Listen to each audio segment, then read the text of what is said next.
Well, hello, and welcome to Love is Reckless. Kia moves to London. This is the episode. I have taken a several week hiatus. I had wanted to do these at least weekly, and then I hit a slump. And I just did not feel motivated to record for a lot of reasons. Back home, there were some deaths that happened, some untimely deaths, that even though I didn't know the people directly, it just still felt very self-absorbed for me to be doing a podcast talking about whatever, and so many people that I knew were hurting and scared and frustrated and angry. So I kind of just sat in that and prayed for my city that I love so much. I'm sorry, there's something stuck in my tooth. Sorry about that. I prayed for my city that I love so much. I took a moment to process even the grief and anger that I was feeling. And I also gave myself grace to say, look here, you're the only one putting these expectations on yourself to do this every week. Let's be authentic, let's be organic, and do another Love is Reckless episode when you feel up to it. So here I am. It has been 3 weeks, maybe 4. And I am now ready to talk about all of the things. Yes, I got my hair done again. My people at OPV Beauty Room, I love going there. It just is so zen. And I'm not a pink girl, even though I am a pink and green girl. Come on, my sorors. I'm not a pink girl. But this all pink beauty room and styling place feels so zen to me. It feels so beautiful and it makes me smile, and it's a form of self-care that I do for myself. So we all know I know how to two-strand twist my hair, but the fact that they were willing to do it and give me a moment to just rest and relax and drink my tea, because I love when they bring me that mint tea. It's so good. It was really, really beautiful. It took her like literally an hour to wash my hair and condition and then twist me up and get me dry. So thank you. So that's what I did yesterday. But I want to start off this episode with just this amazing experience that I had last night.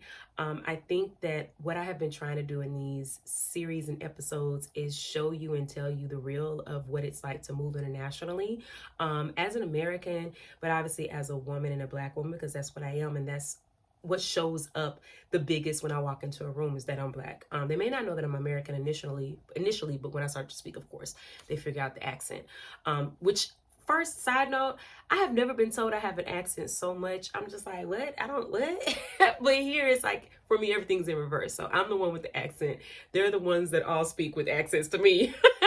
So that's kind of weird and kind of funny, how I have an accent. But last night, I went to this event and I was a little leery about it because it was at a church, but it wasn't like a church event. And I'm like, look, I ain't trying to do nothing blasphemous. Like, we're not fixing to be in here disrespecting the church, even though it's not functioning as a church anymore. This is still a church building. Y'all know I don't play about my spirituality. I ain't gonna get damned to hell because of y'all. Anyway, I was like, what we gonna be doing in here? Because I want to make sure that we're not doing nothing, that ain't right.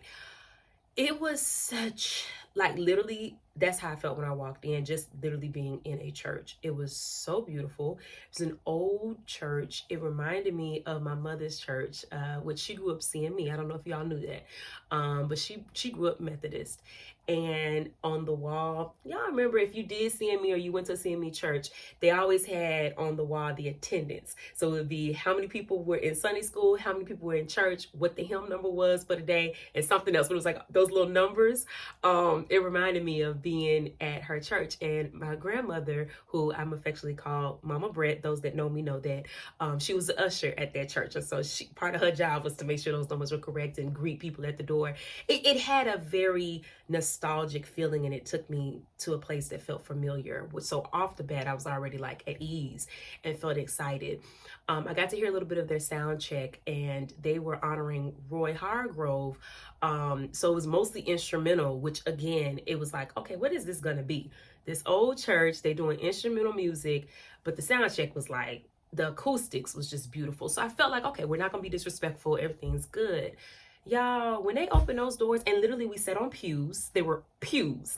When they opened those doors, I kid you not, 300 to 400 people piled in that place, and they were everywhere. They were in the balcony, they were everywhere. Like, your church wish you could have that many people attend, right? My church does. Thank you, Jesus, because he be preaching the truth. Anyway, my point is, those people piled in there, sitting on the floor, like, just to hear this amazing woman play trumpet honoring Roy Hargrove, and she played some original music, and I'll find out her name and let y'all know about that. But it was really just a beautiful night, and I wanted to be present, y'all. I didn't take any videos, I didn't take any pictures, I didn't tag, do any of that. I took one little piece from sound check, and I may share that a little bit later, but I just wanted to be present and in some ways worship.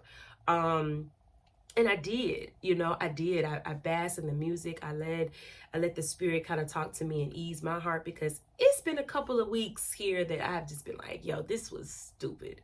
This was absolutely asinine for me to do something like this, for me to leave everything that's familiar to me, most of the things that I love, and come over here to pursue a master's in musical theater. Like, why would you do that? Why would you do that? Why would you do that? And mainly it's because I'm used to having to fight hard. Like, I'm used to having to work hard, but I'm not used to having to prove myself to people. Like, it just reminds me of high school in some ways. And listen, I know I'm putting this on a public platform, and anybody can watch this, and that's fine. This is my truth. It's not your experience, it's my experience. But there have been people that they just make me feel like I'm in high school, and I did not have the best experience in high school, y'all. Many of you know that my dad was in the military. I grew up a lot of different places, and I had to leave my sophomore year in one place and move somewhere else my junior year of high school. I had a date my senior year for high school, but my junior year of high school, I kind of got stood up. That's what I call it, because we agreed to go, and then he pulled out, and I still had to go by myself. So that was very traumatizing. I did not have a lot of friends. I was not popular. I was not considered beautiful. Like, it was all of those things. And I have been removed from high school for a long time. And to be here, and some of those same things were starting to come up, feeling like people don't want to be around me. Like, I feel like I was trying so hard to participate in things. And I don't know, I may be saying too much, but I'm just saying, like, here's the truth of the matter. I felt like I really wanted to be a part of this. And in some ways, I think that I was trying too hard. And I'm saying this to say to you that we all have a unique gift and a unique place to be, and you have to just be comfortable in that. Whether you are accepted, whether you are understood, you have to know that what you were given is for a specific reason and for a specific purpose. And either people are going to accept that and welcome you and want to include you, or they won't, but you still got to do what you're supposed to do. So in that kind of segueing, I just finished watching Tyler Perry's story, Maxine's Baby, on Amazon Prime. And it's so parallel to what I'm studying, honestly. Like, we forget that Tyler Perry started out with plays, and we call it the Chitlin Circuit. I've seen so many Tyler Perry plays.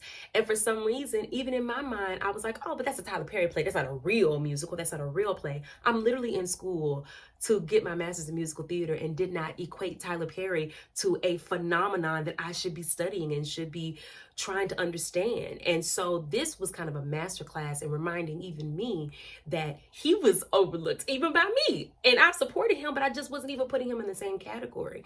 And it goes to show you that, like, everybody has a place. He knows his audience. God gave him a specific audience. And to be fair, it's an audience that is always overlooked. Even right now, I have already seen, I think, 10 musicals, maybe 12.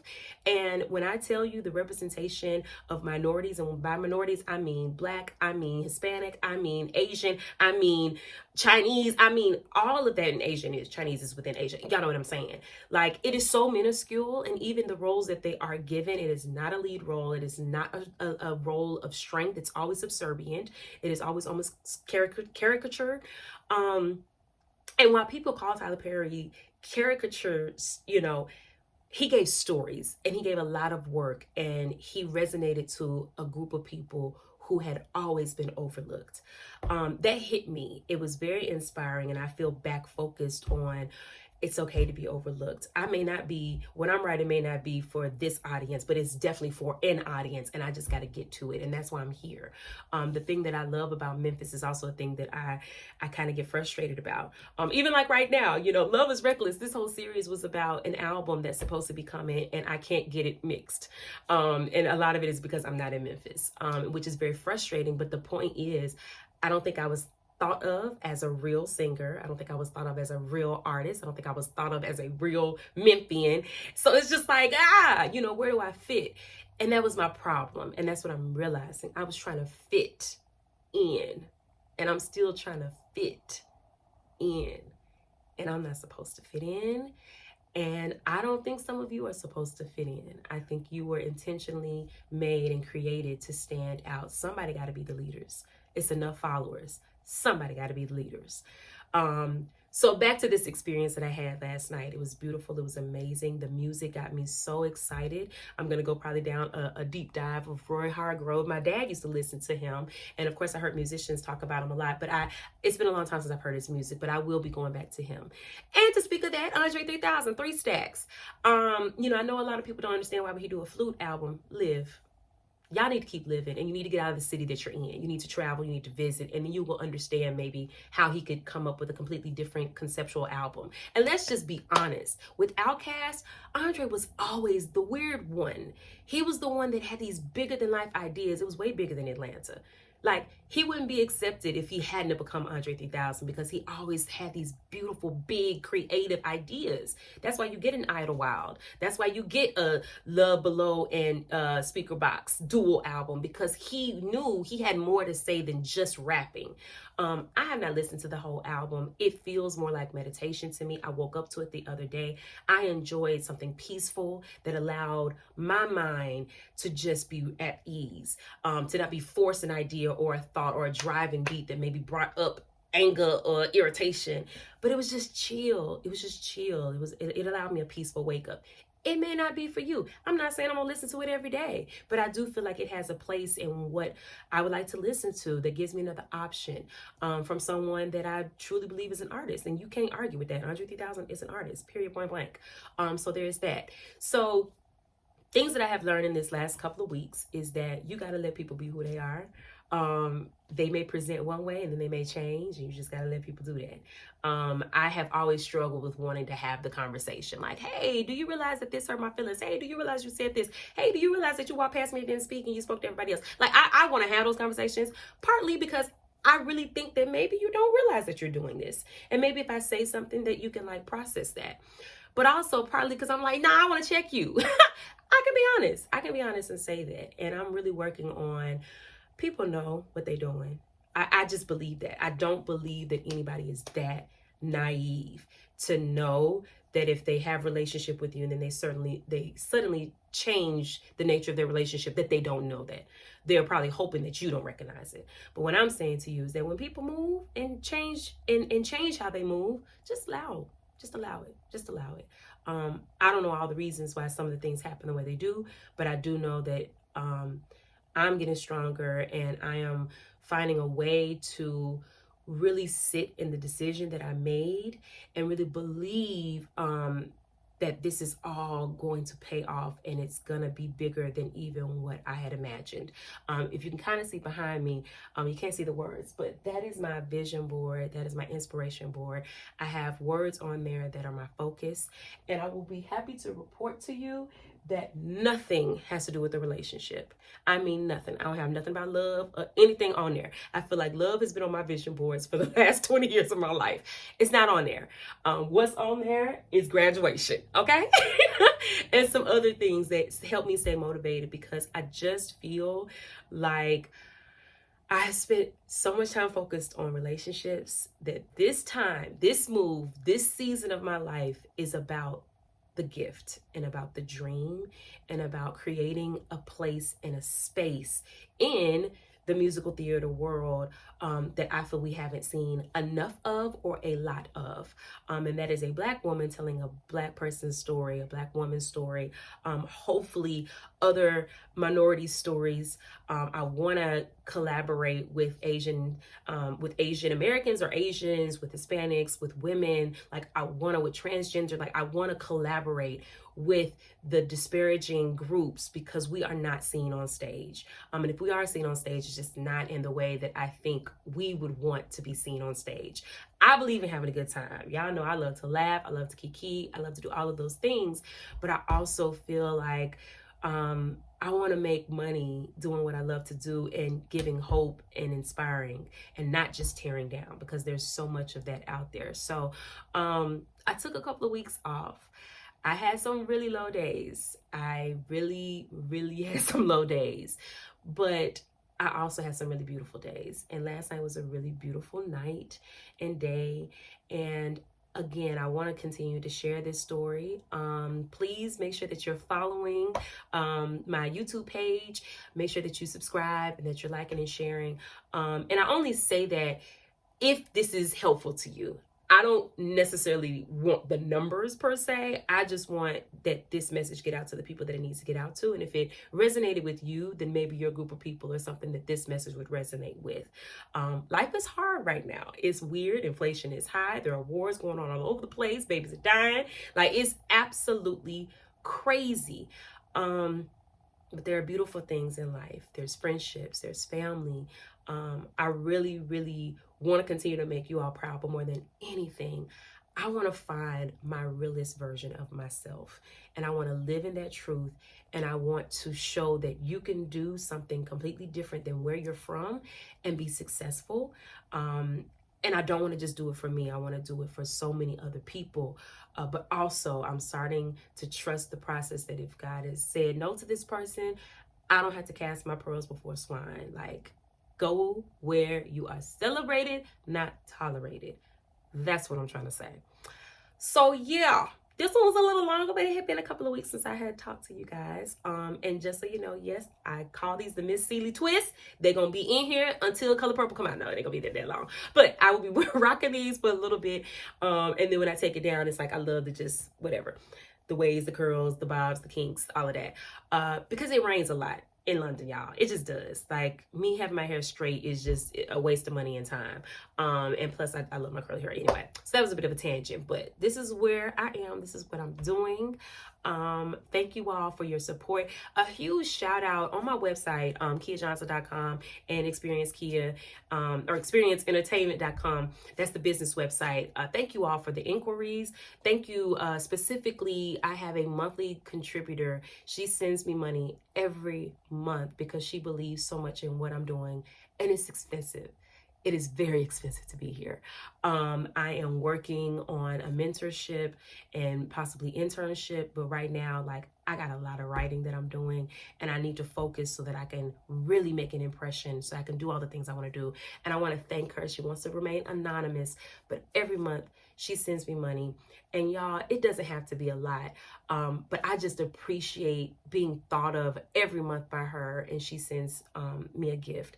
And if that's something that is moved on your heart, it could be $5. Like, it don't even matter. Feel free to go to my website, KiaJohnson.com. That's KEIA Johnson.com, and sign up to give a monthly donation. Like I said, you don't have to. I'm just saying, if you want to, that's what it is. And I wanted to honor her and thank her for doing that, because it really, really, really, really means so much to me. And it continues to remind me why I'm here and why I have to represent those voices that are believing in me so much. They're literally sending me money. They're literally supporting me. They're literally praying for me. And I will not fail them. I will not fail them. So if you have not seen the Tyler Perry Maxine's Baby, it is on Amazon Prime. I would implore you to check it out. It was very inspiring. It was very truthful and vulnerable. There are some things, I won't spoil it for you, that I actually didn't know, and I thought I pretty much knew everything about Tyler, that I didn't know. And so if he can overcome that hardship and a lot of hardships to be literally $1 billion industry right now, you can overcome whatever you're going through. I promise you, you can. So that's that. Love is reckless. Oh, and I'm super excited, you guys. I am starting to take voice lessons. For my former students out there, I'm practicing what I preach. It's always good to take voice lessons. You don't want to lose what you have, and you can always be better. And I believe that. So I'm taking my own advice. I actually have my first lesson today. I'll probably post a little bit about that. You're going to get me together too. The only thing that I hate is his name is Sam.